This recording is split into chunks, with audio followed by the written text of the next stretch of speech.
Hello, everybody, and welcome back to the second part of the Joel Friesen interview. So in the last episode, obviously, you touched on the start of the cycle from Belgium to India. And just before we closed off, we ended up at Hungary. So if you want to kick us off from there, I'm sure everyone is eagerly waiting to hear the rest of this story, because I know I am. Sounds good.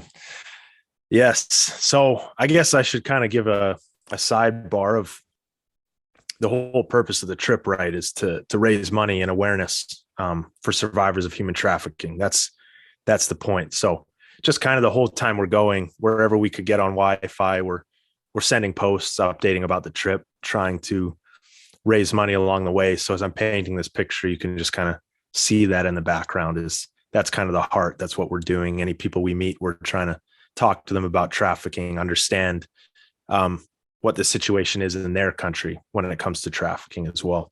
So that was really a big focus and a big heart of it. But yeah, coming out of Hungary, we crossed into Romania.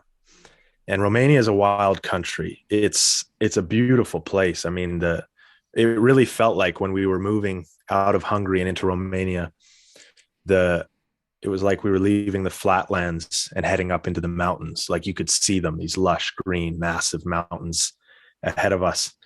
And we were like, okay, we're starting this thing now. Like we've been cycling for almost a month, or 3 weeks or something, but this is it. Like this is big. So we head up, we start climbing and climbing and climbing. And all of a sudden the asphalt disappears. We're not on smooth concrete anymore. We are on this rocky logging road. It's carrying us up and up and up into the mountains.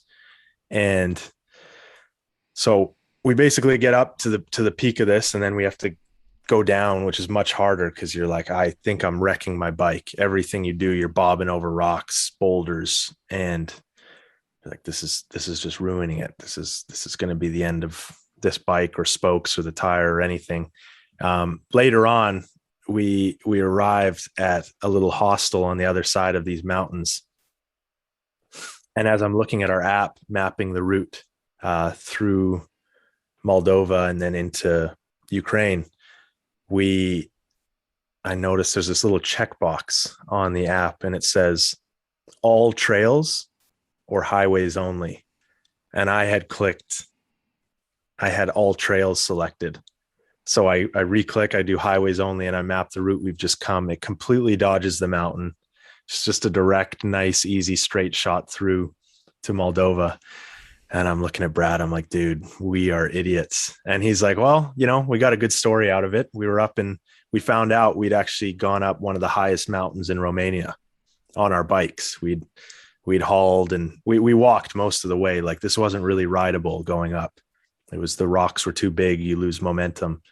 But yeah, we kept our spirits high through that whole day. We kept singing Miley Cyrus. The Climb was our way to keep ourselves going as we cycled, which is quite funny. And yeah, then we found that out, changed the route to highways only. And it definitely made the rest of the journey a lot more of I wouldn't say it made it less adventurous. It was a lot more straightforward. We were doing less deviating and wondering if we were on the right road. So then we arrived in Moldova, which I don't know if you've ever been to Moldova before the trip. No, have you been? No, I haven't been to Moldova, no. Before the trip, I'd never heard of it. I didn't know what Moldova was, where Moldova was. But we had realized we were going to take a ferry across the Black Sea. There was just some conflict going on between Ukraine and Russia, even at the time. And it was just kind of tumultuous. And we were like, you know what, this trip isn't about, it's about the adventure, but it's about like making it to India. Let's make sure we can make it to India. So like, we'll just take the ferry across the Black Sea. And in order to do so, we went through Moldova. And my parents are back home in Canada, and they're talking to a friend and says, oh, my son is cycling through Moldova. And they're like, oh, we have friends from Moldova, but you need to meet them. So through that connection, we ended up staying with a family in Moldova who were the most wonderful people, like maybe I've ever met. Their whole family. They came to meet us. They took us to their home. They washed all of our stuff, our clothes, our sleeping bags. When it was time to leave the city, they took us to the mall and they just bought us so much food, like more food than we could carry. We packed it all in our bags. We cycled like 5 kilometers and then we like left it at a bus stop because it was too much food. It was too heavy. We couldn't bring it all with us. Yeah. The one brother, his wife was in the hospital about to have a baby, and he gave us his apartment to stay at while we were there. And I was like, are you kidding me? This guy, we just displaced like the husband of a pregnant woman who's about to give birth. Yeah. And this was just this family. Their name was the Strajenkos. Phenomenal people.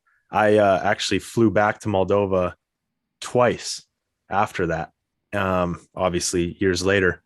And I was in the wedding party of the youngest brother, Daniel. So I was a groomsman in his wedding. It was very, very special.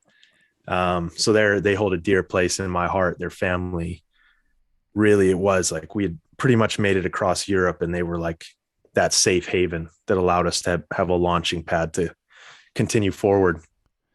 Yeah, and I bet that hugely boosted morale as well. It was unbelievable what that did for us. Like we felt the whole time like we had to be stingy with our budget. Like we didn't have unlimited money to do this thing, right? We had what we had in our bank accounts, and we were just self-funding because we wanted everything that people gave to go towards the cause. Yeah. So to be able to go to a place and they're like, you order anything on the menu. And we didn't, because we were like, well, that's rude and taking advantage. So when we didn't, they just ordered it for us. We went to one restaurant. Daniel and his girlfriend, now wife, Daniela, sat at the restaurant. They shared like an appetizer. They ordered us everything on the menu. It was insane. It was so wonderful. And we felt so just like a part of the family. They're young. The older brother, I think second oldest brother, Oleg, and his wife, Masal, we played with their son, Dominic, and we just felt like part of the family for those 2 or 3 days we were there. So that was special. And they really do hold a dear place in our hearts. Yeah, it was amazing. It was amazing, that feeling of we've been missing that.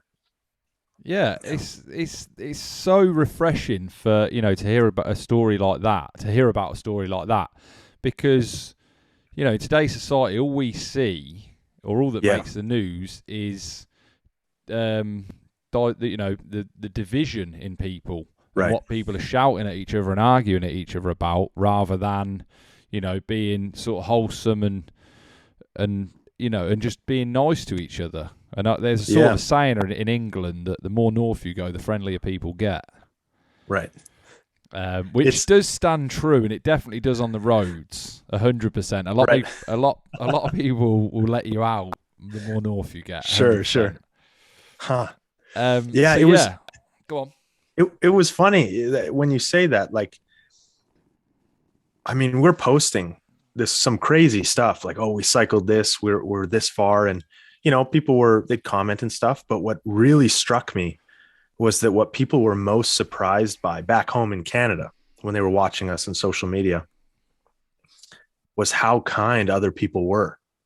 It was crazy. It just made me go like, what do you mean? Of course people are kind. Of course people are good to each other. Of course, when you see someone in need, if you have the resources and they're right in front of you, you're going to want to care for them. Like, we put ourselves in it's strange because we had more money than most of the people who were taking care of us.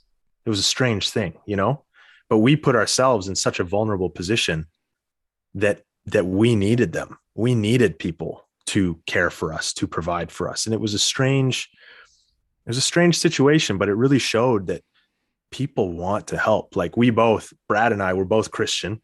We both have visible cross tattoos when our shirts are off, which they always were. And we're cycling through Muslim countries, Azerbaijan and into Kazakhstan, and people are just bringing us into their homes. Muslim people are just obviously, and it's like, to me now, it's like, of course they would. People, and I would want to do the same, but you don't realize how pervasive these ideologies are that really make people seem so separate. Like, oh, you're here, you're on the left, you're on the right, you're this religion, you're that. When you're out there and you're dependent on people, especially in other parts of the world where they don't even have a lot already, it is wild how much more they will sacrifice to be hospitable. It's cultural, but it's who they are. It's amazing. Yeah, definitely. And you find them in the most surprising places as well. Absolutely. Like you said, obviously with you being Christian and going to Muslim, countries, and obviously with the, the preconceptions and whatnot of, with Afghan and Iraq war and all the rest of it like that. Yeah. They haven't been given a good reputation because of, ISIS, Al Qaeda, and all the rest of it. Sure. Where, Muslims make up over 1 billion people. Yeah.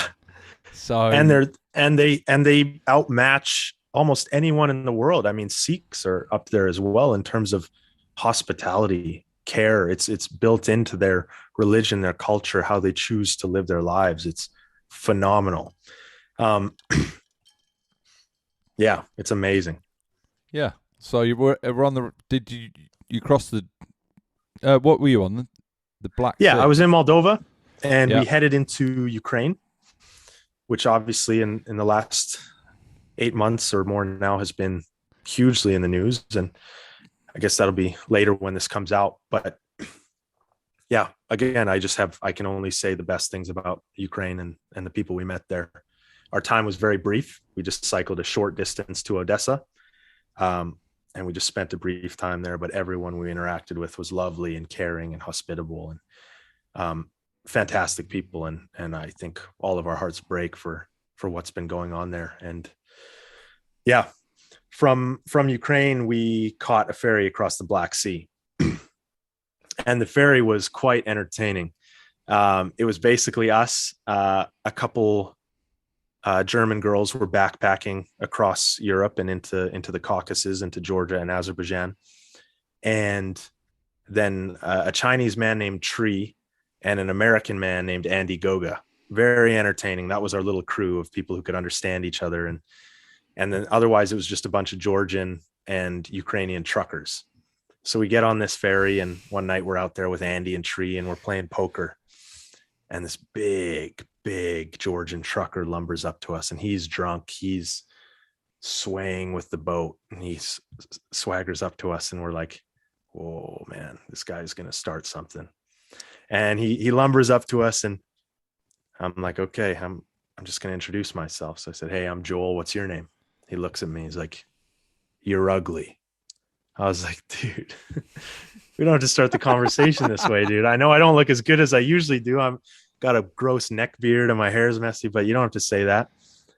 And I said, and then he goes, you're ugly, and draws his thumb across his neck. And he goes, and I kill you. And we're all like, I think this guy's joking, but I have no idea. Yeah. So he sees that we're confused. He sees that we're scared. He just bursts out laughing and saunters off. Next night he comes back and he comes up, and I'm like, okay, I'm going to give this guy another shot. Like, hey dude, my name's Joel. What's your name? You're ugly. I'm like, oh man, I don't know if he's trying to, like, if he doesn't know English, doesn't know how to start a conversation, but like anyone knows you don't start with an insult, because we're not going to be able to tell this joke. Like, we're not going to be able to tell it's a joke.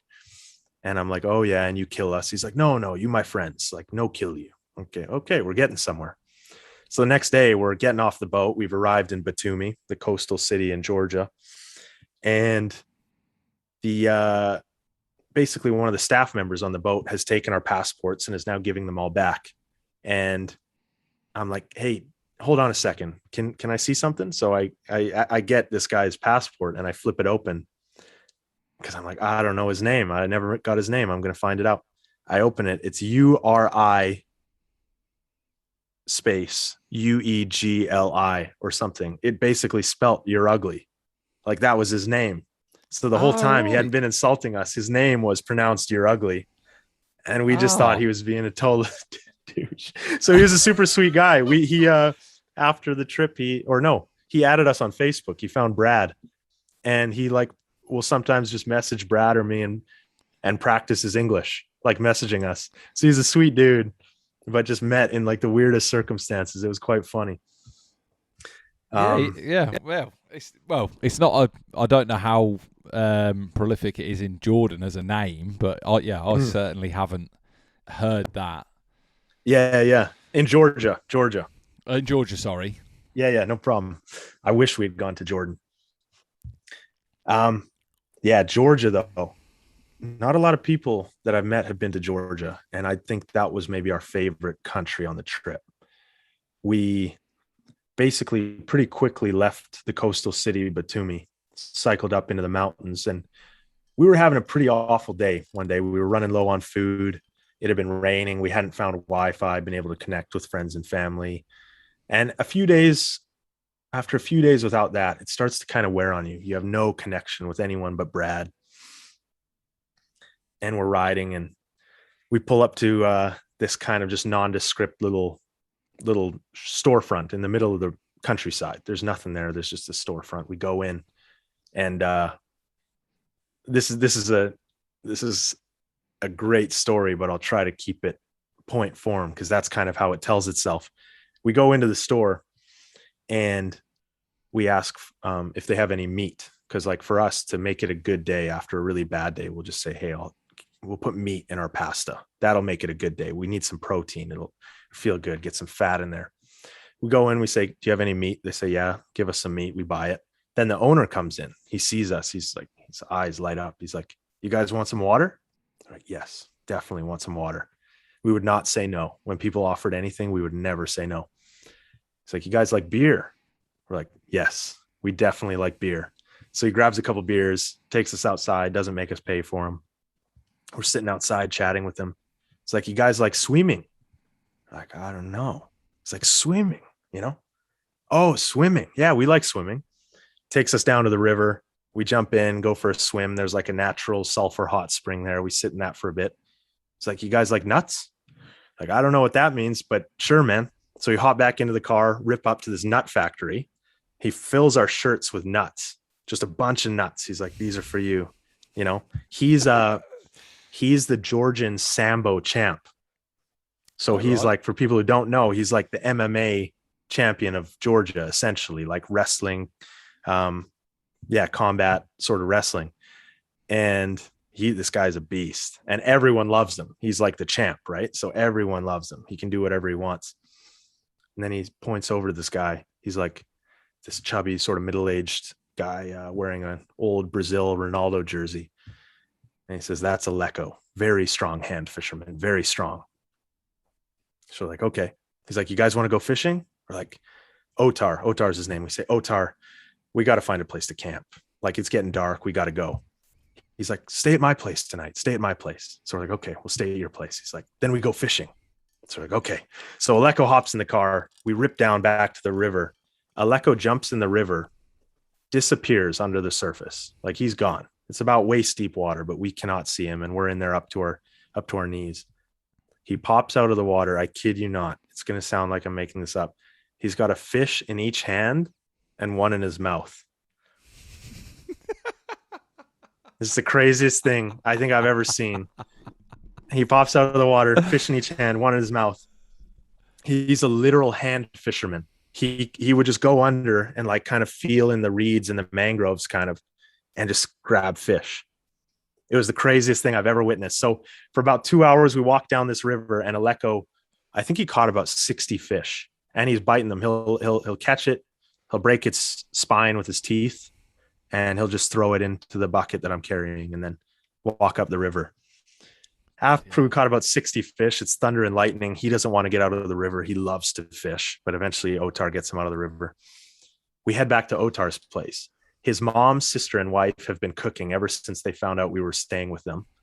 And then they take the fish and bring them back and cook up the fish. It's about midnight when we sit down to eat.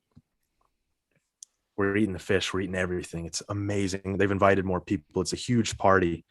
And they bring out these bottles of wine. And everything's from their property. The wine, the cheese, the bread, all the meat, like it's their sheep. It's everything. And then they start pouring us these like probably 4 to 6 ounce glasses of wine, white wine, and they'll do a toast, and one person will start the toast, but anyone can add to the toast. And then once everyone who wants to add has said their piece, everybody drinks. You drink the whole glass. We probably did 12 to 15 of those toasts. So we are just gone. Like, we are completely gone. And then at the end, I'm like, I don't think I can bike tomorrow. I'm terrified. I don't even think I can stand up. Then the most terrifying thing happens. Otar grabs a cow horn off the mantle, and it's about probably 12 to 16 ounces. He's like, you fill it up, and you toast to good people everywhere. That's the toast, to good people everywhere. You drink the whole thing, pass it along to the next person. So we do that, completely obliterated. We wander upstairs at the end of the night, just like giggling and like out of our minds. Wake up the next morning, zero hangover, feel amazing, feel alive, feel ready to bike. I think it was just that everything was natural. There were no additives, like the food. We ate a ton of food. The wine was natural. But then Otar takes us outside and sends us on our way. And it was just the most phenomenal adventure of just like saying yes. Everything he said, we just said yes. And we had the most incredible day and night with that family in Georgia. And we still keep in touch as well. Yeah, I mean, just that again, like it's on the the wholesome side of it and how people are in. I would say, most of the time you're going to stumble across people like that wherever you go, and for them to help you out, for them is just they're helping you out, but for you, the person receiving it, it means the absolute world. Yeah. So I guess that's like a big takeaway from all of this is like, it's not as easy sometimes, it seems, to find those opportunities in our cultures, in Canada and the UK, to feel like we live these very solitary lives. We live in our houses, in our cars. We live between parking lots, essentially, but we got to find ways to be that for other people, because people here need it just as much as we did there, so definitely. I still have to be creative about how to do that.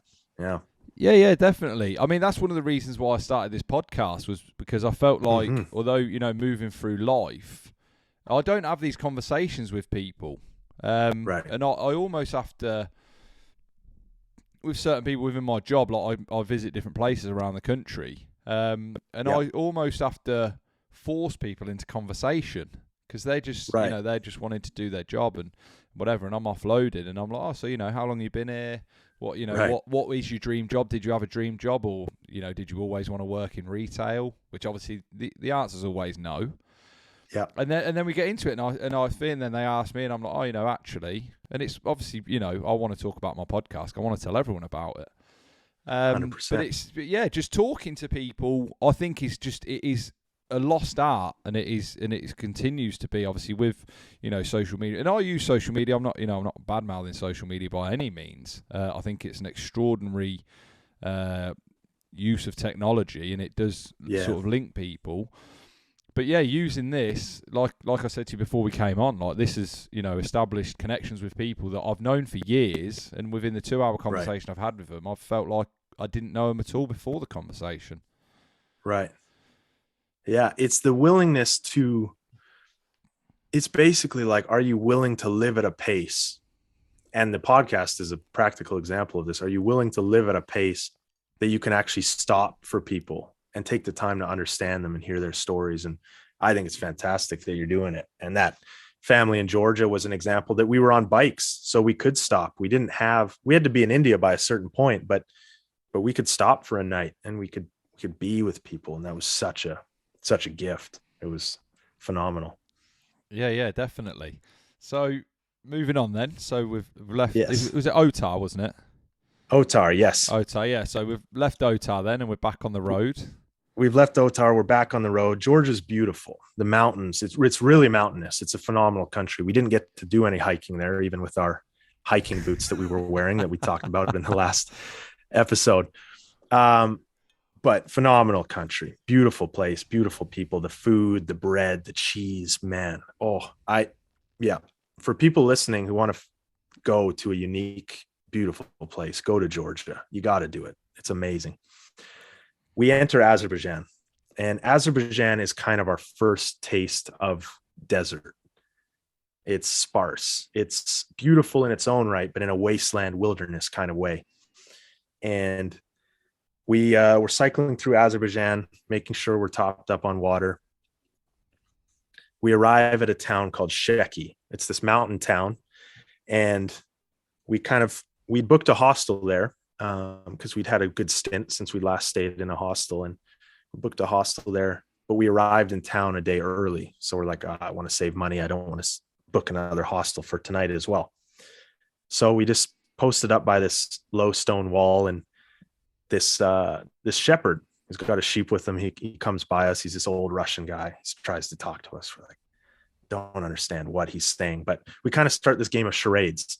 And what I understood him to say was, I'm going to meet you in about 20 minutes. And I don't know how we came to understand this, but this is what I understood. I'm going to meet you in about 20 minutes up the road, across the bridge, follow to a fork in the road, wait there. So we did. We followed his instructions. He was gone, taking his sheep to some pasture. We wander up that way. And about 20 minutes later, he comes up with all the sheep, and he brings us down to his field, and he points to a spot. It's like, this is where you can set up your tent. You can stay here. So the shepherd just like lets us stay on his field with his sheep. In the morning, he jumped up in a tree. This guy was like 60, 65, jumps up in a tree, pulls down some apples, gives them to us as like a parting gift. And wonderful, wonderful person. So we move on through Sheki, and we arrive in Baku. So Azerbaijan is a bunch of desert, like long, hard climbs. This is the most mentally taxing, definitely the most physically taxing the trip has been so far. I'm talking like 10-kilometer uphills, just steady through the desert, like 10 to even longer, I'm sure, but just no breaks. You're pedaling. It's hot, low on water, crazy. So we arrive in Baku, which is another coastal town next to the Caspian Sea. And we'd met a guy on the ferry across the Black Sea named Suleiman. And Suleiman had said, when you get to Baku, give me a call. You can stay at my place. So we give Suleiman a call. He comes, he sends his buddies. They pick us up, take us to his apartment. We get to stay in his apartment. Again, same sort of treatment as the Strudenkos in Moldova. Takes us out for meals, takes us out for hookah, for tea. Muslim country, so there's not a lot of drinking, or at least in public that you see. So they all go out for tea instead of for drinks, which I loved. You're out, you can smell the Caspian Sea. You've got hookah smoke drifting in the air, just beautiful, amazing tea. They say in Azerbaijan that they have the best tea in the world. And I haven't had every tea in the world, but I've got to agree based on what I know. It's phenomenal. So that was fantastic staying with Suleiman. I'm trying to think of anything notable. Yeah, I think it's very notable, the disparity in wealth. Like Baku is an oil city. So all the wealth of Azerbaijan is just funneled into this city. So it's so strange leaving these small towns and villages and desert, and then just arriving at like the most futuristic city I've ever been at in my life. It was a strange feeling. Yeah, I don't know. It was a weird experience, really weird experience arriving in Azerbaijan. When you say futuristic, in what Yeah. sense? The buildings. There's I believe there's a race, a Formula One race in Azerbaijan. It's one of the circuits. I don't really know how Formula One works, but I think they have a race there. And when you watch it, you see the skyline. They have these skyscrapers that look like flames. They're 3 skyscrapers next to each other, and they're shaped kind of like parts of a flame, and then projected on them, or they're made of digital screens or something, because they're constantly projecting these like changing images up and down them. And then there's this one, it's a stadium, but it's made all of glass and metal, but it's like a big unfolding flower. I've never seen architecture like that was so modern and futuristic and so in And the hotels were all like 5-star hotels, like really, really nice. Yeah, I've never seen architecture like that. It's so futuristic. Oh right, yeah. No, I didn't know. I didn't know they existed. I'll look Yeah. them up. So, Azerbaijan. So Yes. my geography is not that good. No, So no problem. Mine wasn't either until I went how there. I really didn't know. so how many more stops have we got until we hit India? In India, we've just got 3 more: Kazakhstan, Kyrgyzstan. Oh, I should say 4: China, Nepal. So yeah, I don't know what you want to do time wise No, because no, it's there's cool. there's more stories left. No, yeah, you're But fine. I mean, all right, Kazakhstan. The only thing I know about Kazakhstan is from Borat, which is obviously not correct. it's not correct, and and it's funny you say that because Brad, as soon as he knew we were going to Kazakhstan, he's cracking the lines and making fun of it. We get there, and he said one of the lines in front of a local kid, this like 18-year-old cyclist we met. Guy looked at him like he wanted him dead. They hate Borat, right? Yeah, And understandable. yeah, I can It's like imagine. Yeah, the world knows nothing about Kazakhstan, and then this huge this huge motion picture comes out. Yeah, so it was very funny. We basically took another ferry across the Caspian Sea and arrived in Aktau, which is a port city in Kazakhstan. And we spent a couple days getting stocked up. We're like, we didn't know much about Kazakhstan, but it's just massive. It's this huge country.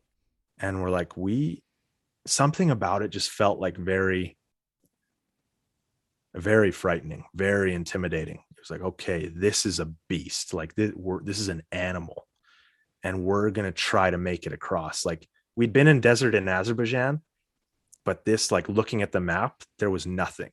There were 2 towns over a 500-kilometer distance in desert conditions. And we're like, okay. So we're stocking up, we're filling our bags. I think we did drop some extra weight there. I don't remember what we got rid of. I think it was some extra clothes because we were like, okay, we can top up when the climate gets colder again. We can buy more clothes, but we need water space. So we bought a bunch of extra bottles and packed them in. And we left Aktau. The road started nice. The highway was fine. This is our first day out of Aktau. We're going, and then all of a sudden the highway disappears and it's just sand. And there's camels and there's semi trucks barreling down this sand road. And that's it. There's nothing else. We're not seeing anything else. The sun starts going down. We've been cycling for about half a day. And Brad comes up to me. He's like, dude, I'm out of water. I was so pissed. I was like, you can't run out of water before you go to bed, because that means you don't have water to cook dinner and you don't have water to drink to when you wake up in the morning.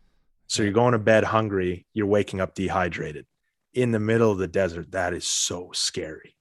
So we were terrified. I was terrified and I was pissed, and I was like, okay. And the sun is going down, and all we see, we're cycling on sand. We're just in, if you can close your eyes and picture it, if you're listening, like just close your eyes and then just imagine sand and like a purple orange sunset. Like we saw nothing else. And I'm like, dude, I know we don't have energy, but we got to speed up because we have to find something. So we're cycling. Sun's going down. I see what looks like a building on the horizon. I don't know. So we're like, Brad, we got to head for this. So we're heading for this building, and then I see another one appears beside it, and another one. And it's this kind of looks like a little compound of sorts. So as we pull up at the compound, I see a light flick on in one of the windows. I'm like, okay, someone's here. So we pull up to the compound, and it's basically a historic site. It's an underground mosque. I never got to see the underground part of it. We were just in the buildings, and they ushered us in. It was 2 men, a young boy, and I think 3 or 4 women were living there, and they were like the caretakers of this site. They bring us in, and they're eating dinner.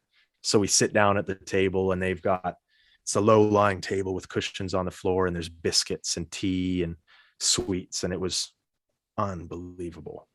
He takes us outside, and we pull water out of a well, And then he takes us to another building and he's like, this is where you shower. And, you know, you take the well water, you pour it over yourselves. We've eaten, we've showered. And then he's like, now come outside. And they've set up this sort of raised wooden platform. It's like weaved, a woven platform out of wood. And they're like, this is where you'll sleep tonight. So we're out in the stars, under the stars with these heavy, warm blankets. Sky's never been darker. The stars have never been brighter. And our stomachs are full. We found water. We barely survived catastrophe. And we found out that the next day it was only about 20 kilometers till we got back on the highway. So it was this, like, it really felt like the chapter in the book's called Miracle at the Mosque in the book I'm writing about the journey, because it really felt like a miracle. It was like, wow, we barely made it. We were cycling randomly past this place. And I don't know, these guys, they saved our lives, to be honest. I really think that. It just seems like this could be a movie, because you're at many points within this journey, like you're ill prepared to start with, yes, which again seems like the start premise of a movie. Me and my daughter recently watched 127 Hours. Crazy. Where the boulder falls on his arm. Yep. Again, that's the same. Like, he takes a khaki pocket knife because he can't get a Swiss Army. Like, there's bits in it where he's rushing and whatnot, and it's the same premise. Like, there's a start where you're sort of feeling it out. You don't know what you're doing with your GPS and all the rest of it, and then you've had like stages where you've run out of water or food, but you've managed to get yourself over that line. Yeah. And on that, I'm going to bring this episode to an end and tell everyone that they need to tune in next week for the third instalment of the Joel Friesen interview. So we'll catch you later, folks. Tune in next week. Bye-bye.